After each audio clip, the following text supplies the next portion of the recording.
Hi, I'm Father, Hello. And I'm Son. and together, we're father and son. And hot damn, does it feel good to say that again. Jer, how are you, my man?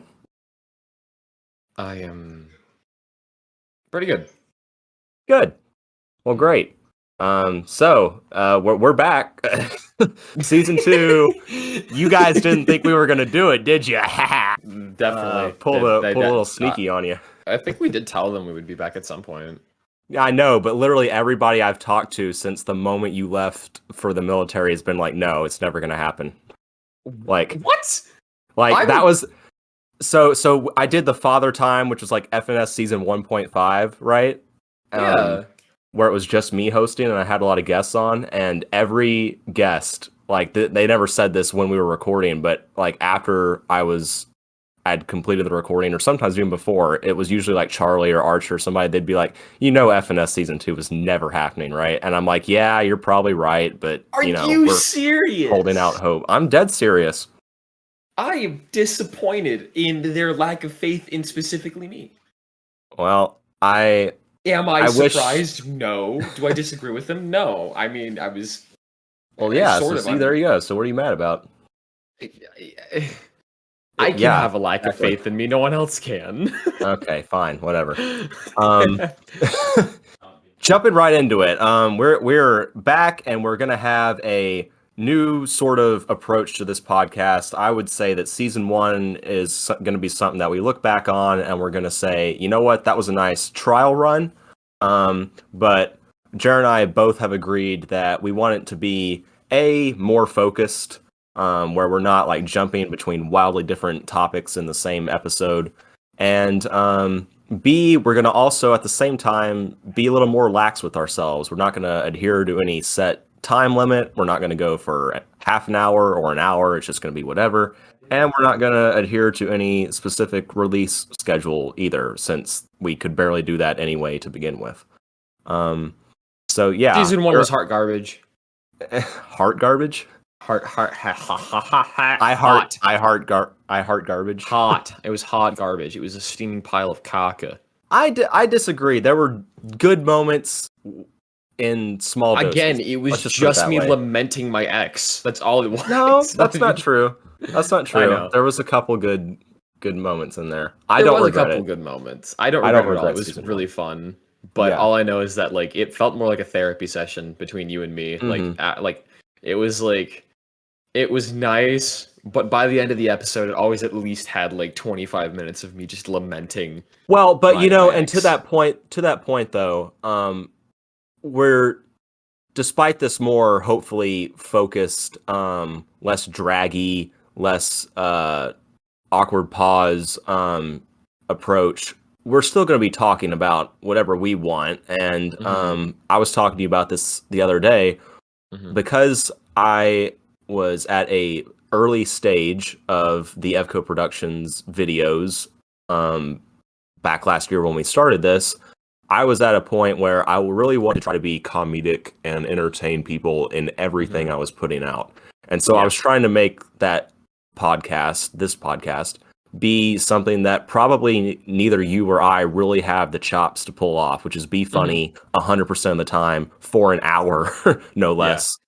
I'm the only every episode. Exactly. I'm the only one here technically with acting experience, and you can't see it, but I'm doing the air quotes. And yet you're still the least funny of the two of us, which is crazy. I have no idea how hard that hurts. I'm just messing with you.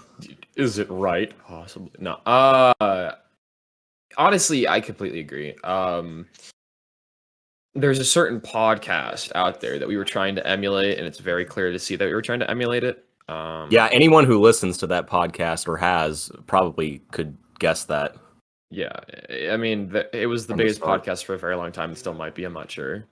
But it's just not something that we can do. They professionally have been doing improv for years. It's their job to be, funny. And that just makes it seem so sad in a way, because you think about like a lot of like the things that they did, and they talked about. They actually did mention that like burnout's a real thing for that kind of like a thing, like even for comics Sure, and yeah, whatnot, or anyone that does funny absolutely. things. It's like to turn being funny into a business kind of takes the fun out of being funny, which is really kind of a sucky thing to have to do. Mm-hmm. I wish that wasn't the case, but that it is the case. And so for them, like for a long time, them being funny before they got paid for it was just a hobby, and they loved it a lot more, But now that like Yeah. that kind of happens, I mean, it loses its charm after a while. And I mean, I stopped watching them about a year ago, anyways, because of that exact reason. Is that it really seems like they've kind of gone from being like funny to fake. Mm-hmm. Or maybe Yeah, they because always it were, and I totally just didn't see it. shows. It totally shows in their work, Hmm. and anybody's work. I think when you stop having fun with it. Yeah. But again, that's kind of why, like, now that I have a bunch of videos out there, and I have that comedic side of the Evco Productions, umbrella firmly established. I'm okay with just kind of talking about whatever here. Hmm. So we are going to continue absolutely to have, I would say philosophical slash more serious, just in general conversations. Um, but that's just kind of something that I'm okay with now, whereas before I Hmm. was actually trying to actively avoid it. Yeah. Um, so I'm gonna probably be more interested just in general in that exploring that side of things, and so Hmm. hopefully the few who do choose to listen will be interested as well.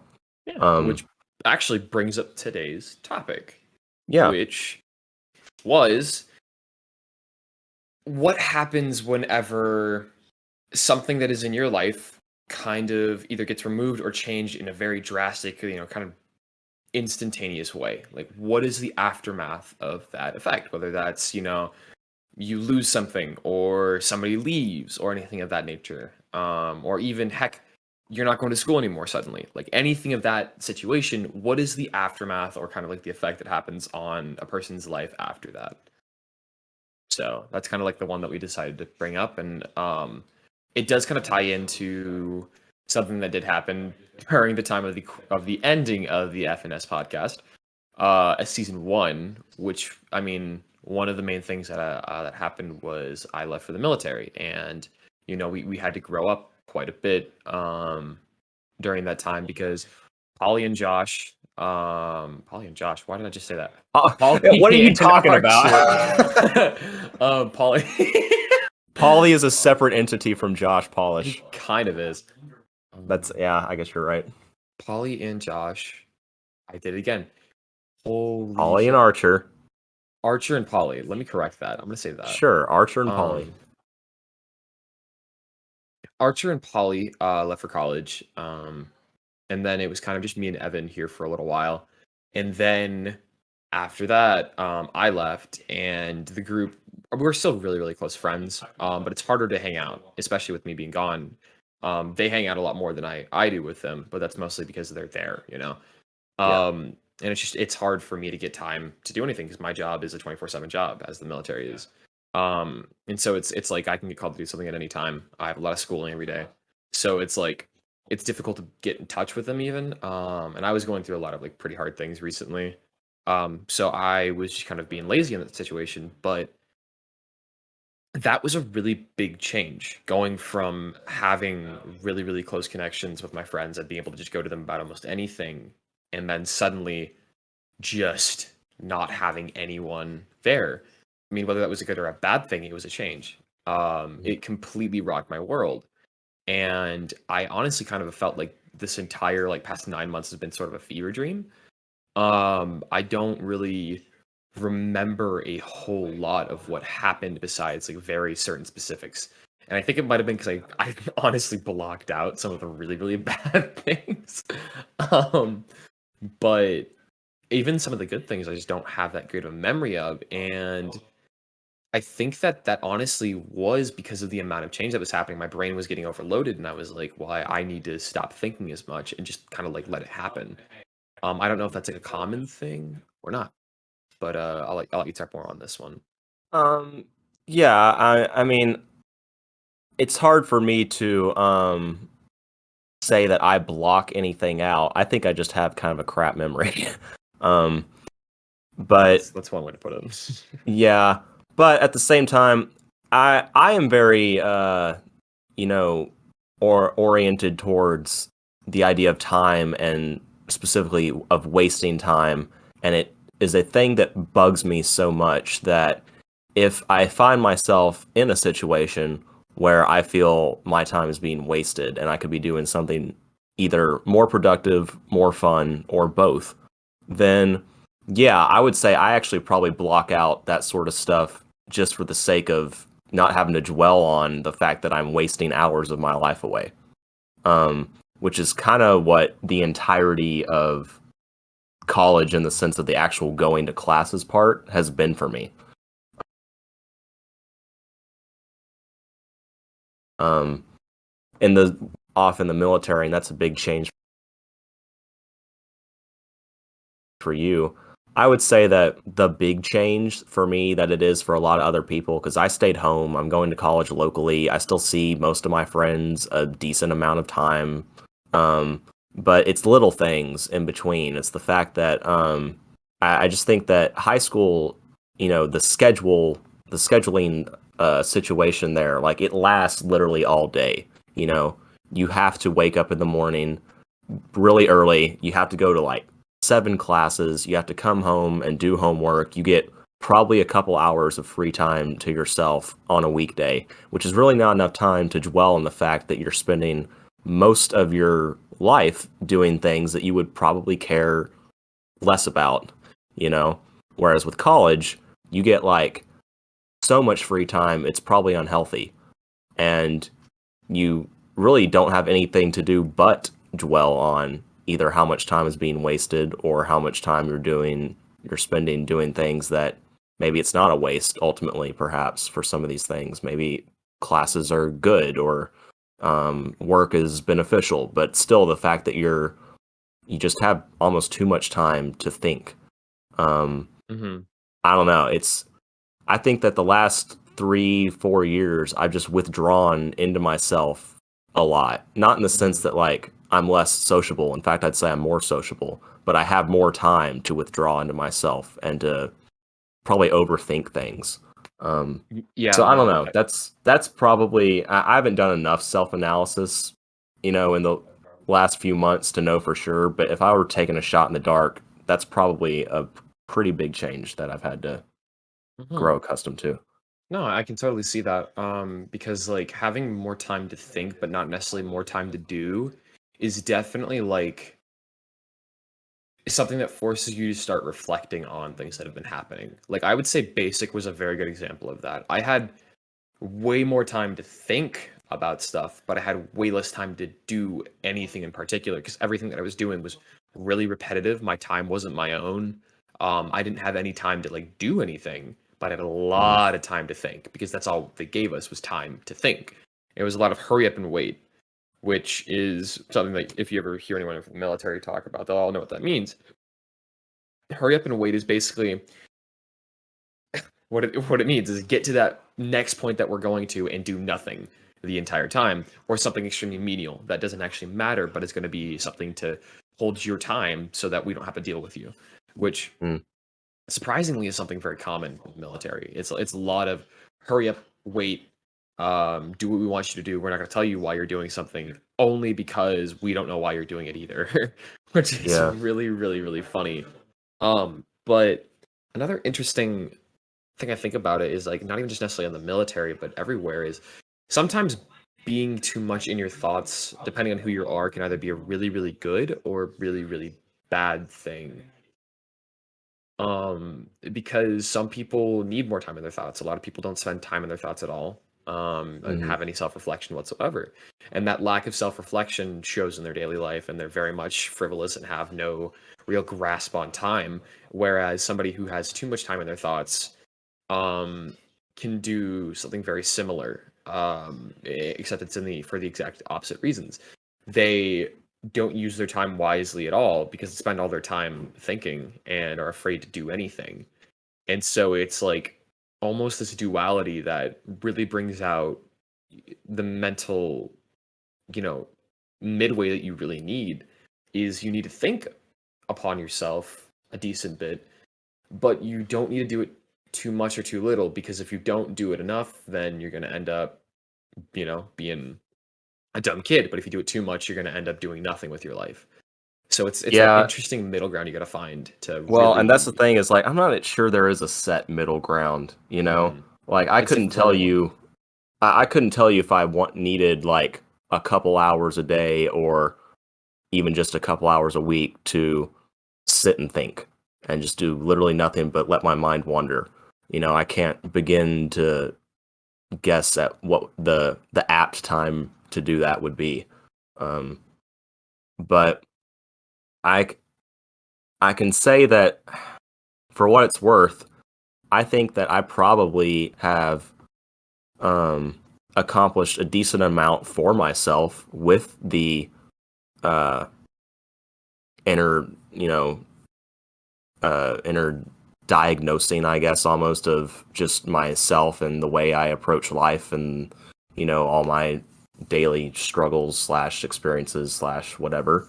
I'd say that I have probably grown more as a person in college with all this free time than I ever have otherwise, which is, good. It's what college in your early 20s is for.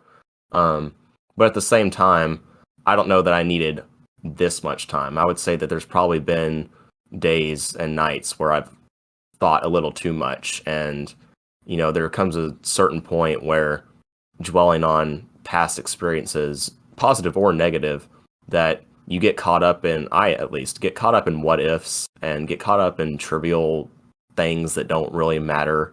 And just like too much time kind of makes you forget the bigger picture and kind of makes you forget what it's all for, I guess. Um, so I don't know. There's like I'm saying, there's just no happy medium, really. I think everybody's just gonna have a little too much or a little too little time on their hands, and that's part of the just life. Yeah, Is no, figure it out. that actually makes a lot more sense than I think most people want to realize. Not necessarily don't realize, but want to realize is like Mm, you can't always find that middle ground. You're yeah, never going to. So you have to figure out how to deal with it. yeah, Some deal with it healthily, some deal with it not so healthy. And it really just kind of depends on how you take that into, the plan of action. yeah, I don't know. yeah. I really like the way that you put that, is like it's kind of like a condition of humanity, you know. Hmm. Um, Yeah, what? I know that there's been at least one thing in my life I can think of that I probably spent so much time thinking of that anything truly positive on my end that could have come out of it, aside from a little bit of character growth, was just out the window, specifically because I was so in my head about it. Um, it was not healthy, right? On the Yeah, other hand, there are probably situations that I should have, like anybody, thought more on and maybe like made different decisions along the way. I can't even think of any off the top of my head, but everybody has them. yeah. No, it's just I don't know. Again, I think more so as a condition of humanity is that not really being able to handle it, or not handle it, but being able to do it as you can't control everything. You can Hmm. only control what you get thrown at you. So if you try and control Well, you everything, you're can't gonna go really insane. control that either. Yeah, that's pretty fair. You can't control anything, Jer. Yeah, That's fuck. Yeah, if you I've can if I've tell. learned nothing, if I've learned nothing in the last several months alone, you can't control jack.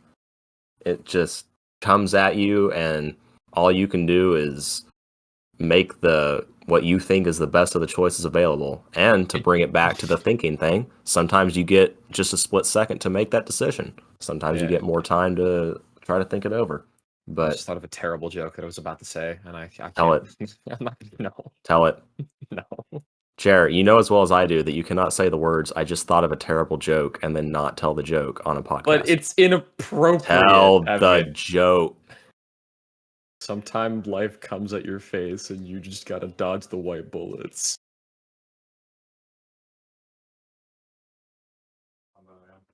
That was the sound of me slamming my head against the desk. I didn't want to say it. You made me say it. I have a concussion now because of that joke, Jer. I hope you're happy. I told you it was bad. I didn't want to say that. It wasn't even funny. You're right. You're right. Hey, it wasn't. That is all on you. That is your fault. Look, I'm just trying to... When I said terrible... Honestly, I don't know what I'm trying to do. When I said terrible, I didn't necessarily mean like bad, as in like, oh, it's a bad joke, it's inappropriate. When I said terrible, I meant it's not funny and it's not going to land. All I heard you say is that when life comes at your face, and that's the first thing that came to my mind, that is on you. I didn't say the word. I did not say comes at your face. That's not true. You definitely did, and that's why I thought run it back. I didn't say that. Okay, I'll see. I didn't say you didn't say comes at your face, but comes at you, and I was like, comes at you. Stop watching porn, Jer. Hey. Too real. Too real. I'm sorry, kids. We're gonna cut that out. That's not gonna be on the show. Definitely not cutting that out. That's fine. No, I know. No, we shouldn't cut anything out. No, this podcast is meant to be real. It's yeah, that's part of the new FNS season 2 policy. We cut nothing out. It all stays in. Cut some things out. I don't know. No, nothing's getting cut out. What about like the background noise? Oh well, yeah, obviously. As long as you do it, as long as I don't have to do it. But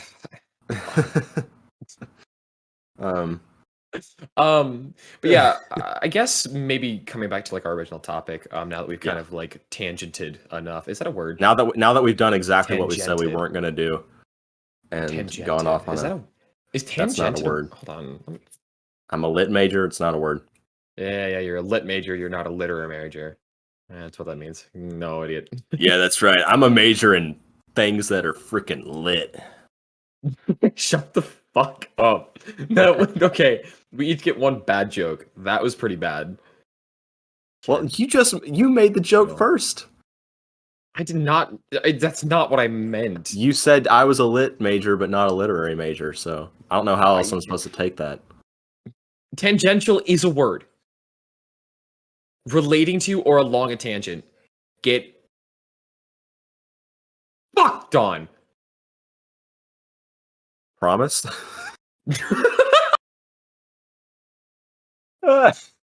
Boy, I'm good. Oh god, I have missed this, Jer. I've missed this so much. You don't even know. Evan, I thought you said that we weren't able to tell funny jokes on this podcast anymore. I lied. Only if they come naturally. We're just not going to force it, you know? I can come naturally if you don't want them forced. God, I freaking walked into that one. God. Man, I'm disappointed in myself. I should know you too well to I'm let you get away with by that. The fact that that one actually worked. Yeah, what? Never mind. I can't make a tickling joke. That's gonna be a little too gay. We're not gonna go that far. A little goes a long way. You know, a little gay goes a long way. Jer Gross, 2021. I think that's usually meant in reference to cologne. No, never mind. That statement has never been in reference to anything. I don't actually wear cologne, so. You don't wear cologne? I've never had a reason to wear cologne. How are you gonna pick up the chicks that way? Well, maybe that's why I haven't picked up any chicks, Jer. Maybe we just cracked the code. I don't know. Damn. Okay. Well, Evan has to wear cologne now. Everywhere. Leave in the comments the cologne Evan should wear, and what's your favorite brand of cologne? Actually, don't. They're gonna pick something like Chardonnay, and it's gonna be worth like $3,000. I might be able to afford it. Isn't that a wine? It is. Don't laugh at that. Hey, don't bullshit me, Jer. I know that's a wine and not a perfume, not a cologne. I thought that was kind of the joke. Was I was hoping you would like understand immediately that was a wine and not suddenly have to like think about it. Well, I'm not a wine expert any more than I am a freaking, what do you call it, cologne expert. I keep wanting to say perfume. It's perfume for men. We all know it. Yeah, I mean, it is perfect. Okay, fine. For sure. But I guess now getting back to the topic that we were talking about before. Possibly. Maybe. We don't know. So change. I mean, what was for you, you'd say, like, the levels in your life, I guess, starting from when you were young to, like, the biggest changes that happened that you can remember that were kind of like guiding points for the way you are now? You know, I don't feel that I've had numerous changes. Mm-hmm. And I don't know if that's the case for most people. It seems to me that a lot of people have like more points in their life that they can point out. And maybe that's just because I don't know. Maybe all the examples I'm thinking of are grown people. I don't know. Yeah, that's fair. For me, I think there's really been like at this point 3 key stages of my life. There's been birth to roughly age 17, at which point, I mean, I don't even remember, a quote unquote story arc for myself, really, at that point. That was just me trying to get used to the basics of socialization and the ways in which the world functions and school and jobs and how that all, is supposed to begin to pan out. 17, roughly, again, is, as you know, and probably a lot of people who might hear this would know that I would say is the first time that God really tasked me with something, which, okay, I'm sorry, I can't pretend that you're still here. You're not here, and I don't know where you went. Are you back? Are you good? Hello, can you hear me? I can hear you. Are you alive? Yeah, my internet cut out. Sorry. Okay. I tried so hard to keep talking like you were still here, but I just couldn't. I just kept looking down like he's not here. I can't. I'll cut it to work with that. Don't worry. Okay, good. Yeah, what we said about not editing out everything, that's a lie. We're gonna have to edit that out. Yeah, we're gonna have to. Where did I lose you at? For continuity's sake. No, we're not. Like legitimately the irony was that as soon as like you started talking about what was it? It's like ages 1 to 17 or 0 to 17. Is like where it died. Okay. Well, then I'll just start over. How about that? Sure. Not like completely over, just starting right back there. Evan, just yeah. For ages 1 through 17, not that the first couple years actually count because you can't remember anything. I would say that's just sort of like there's no story arc to my character at that point. I'm just kind of like learning the basics of life as a person, right?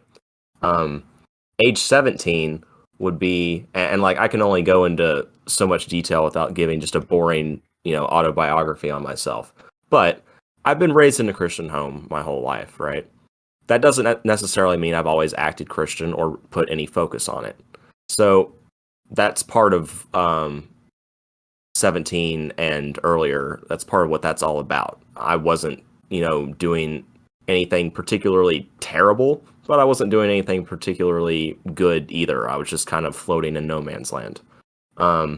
17 is around the time that I actually kind of woke up as a Christian. I would say that the Holy Spirit called on me and I actually felt like a purpose in life.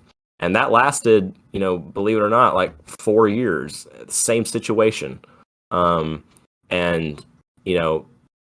it probably didn't need to last that long. That probably goes back to what we were saying about overthinking things or dwelling on things too much. But the fact is that it did. And only recently, like March of this year, has that actually come to a definitive end.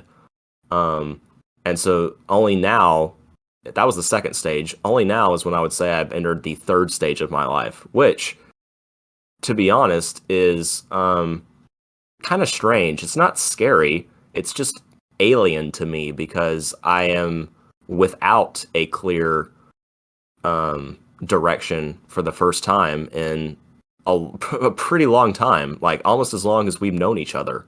Yeah.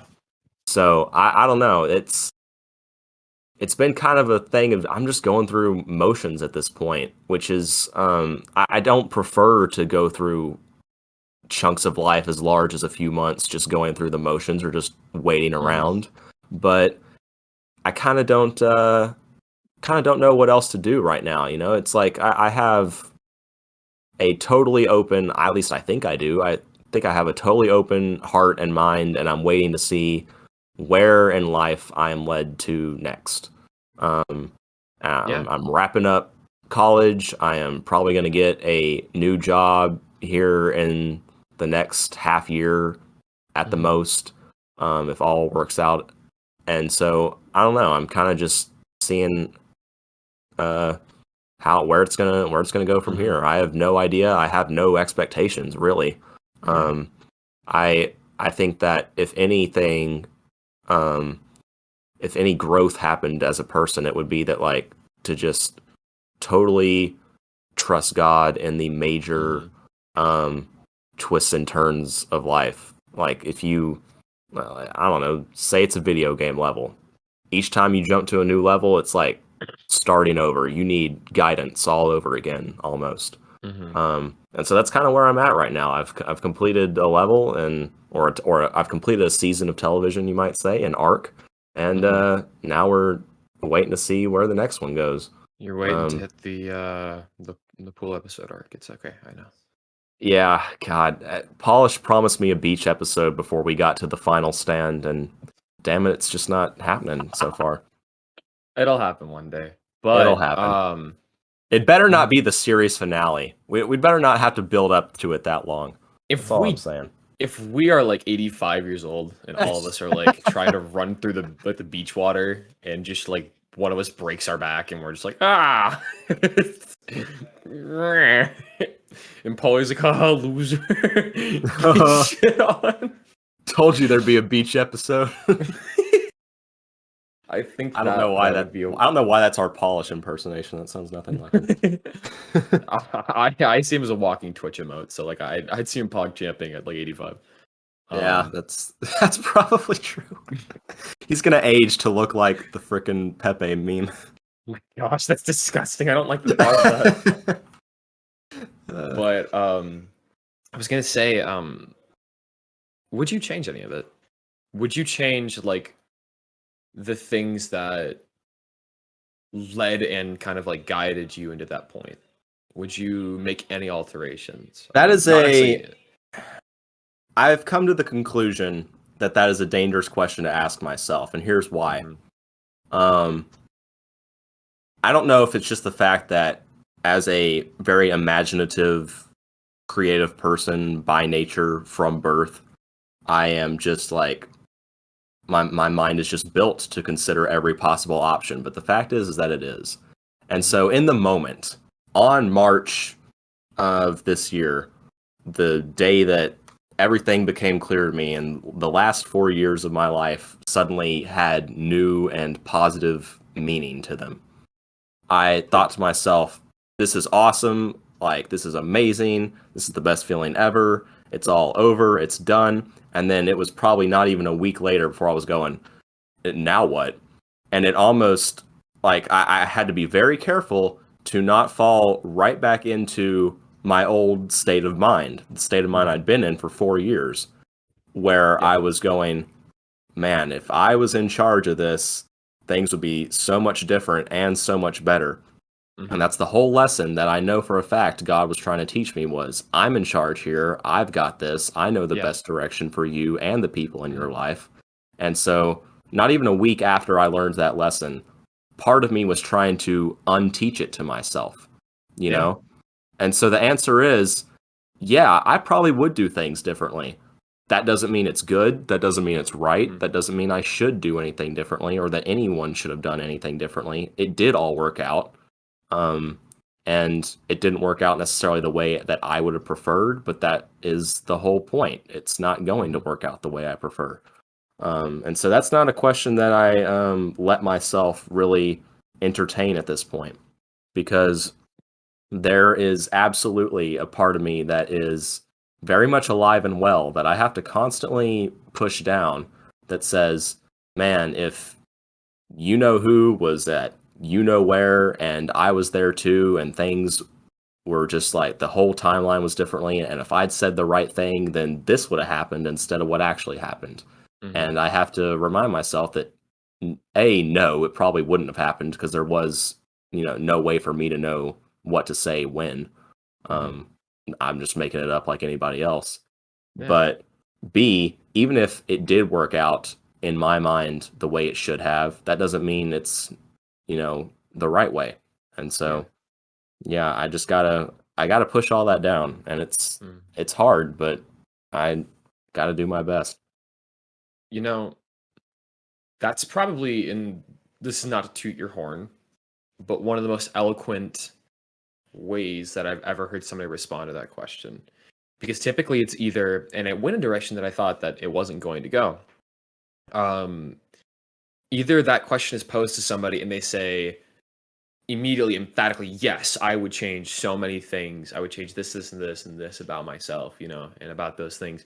And I think if that happened, my life would be better. Or they go no, I would never want to change something about myself or anything that happened, because everything that happened was something that formed me. And it takes a lot of self-reflection and knowing yourself personally to be able to say, yeah, I think that if or wrong, it simply means that you would change it, and that in itself is inherently wrong, because we can't change it. That's the biggest problem that people run into, is they try and spend so much of their future changing something that happened in the past that they end up losing sight of what actually mattered the most in their life, and they end up wasting away because of that attempt. Is because you can't change something in the past. The best you can do is move on and either try and consolidate, or accept or forgive or forget or anything like that, and move on. But you can never go back and change it. And that's something so many people struggle with trying to do, is changing those things that happened in the past. They waste their entire lives doing that. I know somebody who wasted their entire life doing that. My grandfather, he wasted his entire lifetime trying to be a rich man when he was a poor man, and trying to act like one, and then being bitter because he couldn't, being bitter at everyone, being bitter at my family, being bitter at God. And he ended up dying a very bitter, sad man who didn't have anyone beside him. And that's just something that is very difficult to really get into. And I have that struggle, is that I would say personally, no, I wouldn't change anything. I'm more of a boring, less refined person. I wouldn't change anything that happened to me, because I'm very selfish and I like the way that I am, in a way. I hate myself, but in that hating myself, I know personally, I know deep down that I really do love the way that I am, which is wrong. The sensible part of me knows that I'm not in a good spot.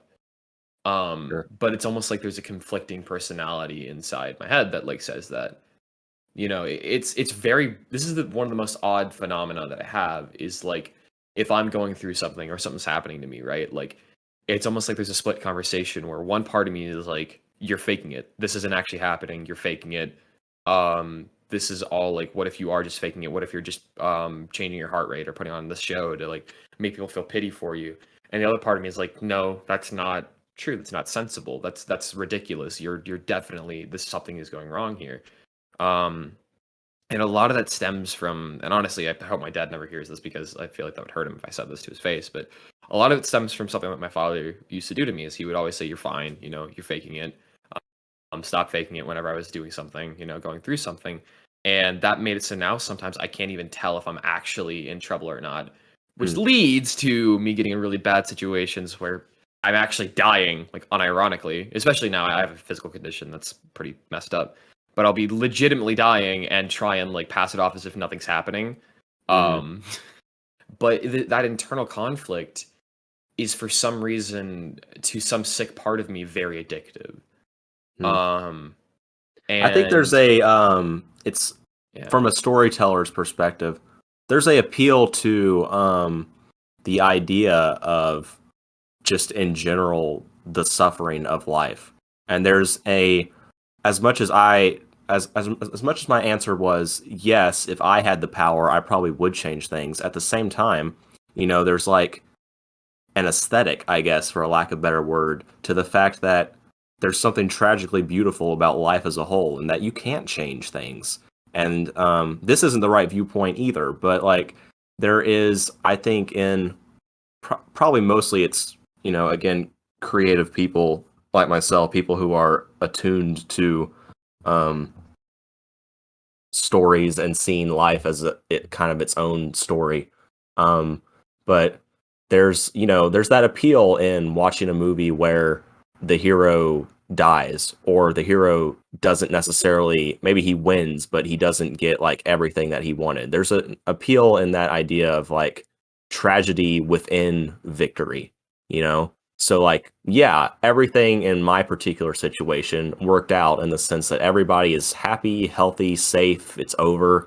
And yet at the same time, if you were to look at it solely from my perspective, not everything that I wanted within those 4 years came into being. And part of me hates that. Part of me knows that's the way it was supposed to be. And then there's a third part of me that's like, regardless of whether or not it's what I wanted or whether or not it's right, it's just it's more interesting almost that way. Which I don't know. That's maybe a weird line of thinking, but that's something that I feel is also within me whenever I look back on changes. Mm-hmm. You have a favorite movie that you don't remember at all? A favorite movie that I don't remember at all? Mm-hmm. Most of my favorite movies, I think I've seen too many times to not remember them. Because my favorite movie that I don't remember at all is called Collateral Beauty. Ever heard of it? Will Smith? Yeah, you've talked to me about this one. Uh-huh. That movie specifically probably sums up what we were talking about in a very tight little package. If you've ever seen Collateral Beauty, then you know what I'm talking about. And if you haven't, then go watch it because it's really good. It's really sad, but it's really good. But one of the lines that's last said in it is, and don't forget to look for the collateral beauty. And that statement is something that holds true, I think, so much to a lot of the things that we've been talking about, is because the moments in life that are the most beautiful or the most memorable or the most important, I think are always collateral. I don't think they're always the main thing that happened. I think what comes out of them and the shockwave or the thing that happened afterwards is the most beautiful thing that you can see. For example, when when my uncle died, him dying was the main focus, right? He died in a very sudden way. It was really hard. It was really difficult. And it wasn't fair, but life's not fair. And I think that if life was fair, then we'd be a lot worse off. But the things that happened afterwards, like we went to his memorial service and my dad was able to share the gospel with 1,000 people. We expected like 25 people to show up. There was over 1,000 people packed in this tight little box of a church, all in remembrance of my uncle, because my uncle was not a people guy. He wasn't a people dude. Not a lot of people liked him, but they respected his personality because he never changed his personality, not once. And his main focus was to his family. He wasn't the best father, but damn it, he taught his kids about Jesus Christ. If that's the only thing he did, he made sure they knew who their savior was. And so when my dad got up there and was able to talk about him, I mean, that was one of the hardest things that I've ever had to see, was my father break into tears talking about Jesus, using Scotty's death as a platform to talk about Jesus. And that was beautiful. it was unironically one of the most beautiful things I have ever heard or seen, and it all happened because my uncle died. 1,000 people heard about Jesus that day, and in a funny way, which is really kind of sadistically funny. My there was a guy there. I'm not gonna say his name, but basically he was like a mafia wrestler, you know, coach, like a mafia boss wrestler coach. They did have ties to the mafia. Okay. But he when he heard my dad preach afterwards, he went up to my dad, and in the middle of the church, he's like, "Mark, you blew my fucking mind." Yeah. He's like, that was beautiful, Mark. That blew my fucking mind, and gave my dad a hug. And my dad was like, "Huh, that was probably the best compliment I've ever received in my preaching, in sort of like a sadistic way." But it's that is, I think, the greatest missed kind of like thing that people don't ever really think about, is that collateral beauty is by far the most important time in our lives. Is what came out of it that formed us now. What happened after the shock, after the change, that allowed us to either grow or not grow, and instead revert or fall in a place that changed who we are, whether it was for better or for worse. That is the collateral beauty. That is the beauty of life, I think. I don't know. No, yeah, I think you're right. Because it's not like those moments would exist if we were the ones in charge. So, yeah. Well, yeah. I don't know. I think that you know what? How do you feel about ending on that? Because I think that's like I don't think we could top like that small little convo right there. And it's been a decent amount of time. I am just fine to end on that. Let's do it. Okay. Let's hit them with a okay. This has been FNS season 2. Don't forget to like, comment, subscribe, and we're starting the first. We're ending the first episode off with a like, comment, and subscribe already. Are you serious? What do you mean already? Are you like planning that for 5 episodes down the line or something? Yes, you got to give it some time. No, I'm kidding. Yeah, like, comment, and subscribe. Do it. Either way, thank y'all so much for watching. Seriously, whoever watches this, whether it's just Adam or Seabass or any of those guys, it's literally just me re-listening to our conversation. Yeah, but either way, thank you so much for watching, and I really do appreciate all of it. It means a lot to us.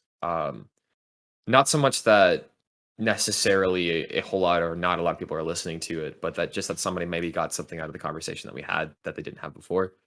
I would say like anything that we put out there creatively, whether it's under the EVCO branches or not, just if any one person is either entertained or hears something encouraging or just anything positive comes out of it, then you know what? That's good enough for us. That's good enough for us. So again, thank you so much for watching. And I guess we'll see you next time, and welcome back to FNS. I was Son. And I'm the Father. And we were father and son. See you later.